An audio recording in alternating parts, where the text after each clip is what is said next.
سزا ہے۔ اے ایمان والو، اللہ سے ڈرتے رہو اور ہر شخص کو دیکھنا چاہیے کہ اس نے کل یعنی آخرت کے لیے کیا سامان بھیجا ہے۔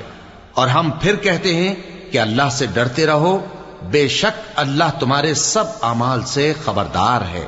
اور ان لوگوں جیسے نہ ہو جانا جنہوں نے اللہ کو بھلا دیا تو اللہ نے انہیں ایسا کر دیا کہ وہ خود اپنے آپ کو بھول گئے۔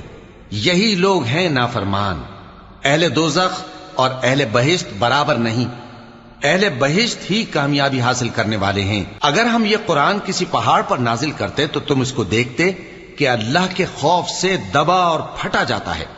اور یہ مثالیں ہم لوگوں کے لیے بیان کرتے ہیں تاکہ وہ غور کریں۔ وہی اللہ ہے جس کے سوا کوئی معبود نہیں، پوشیدہ اور ظاہر کا جاننے والا، وہ بڑا مہربان ہے، نہایت رحم والا ہے۔ وہی اللہ ہے جس کے سوا کوئی عبادت کے لائق نہیں، بادشاہ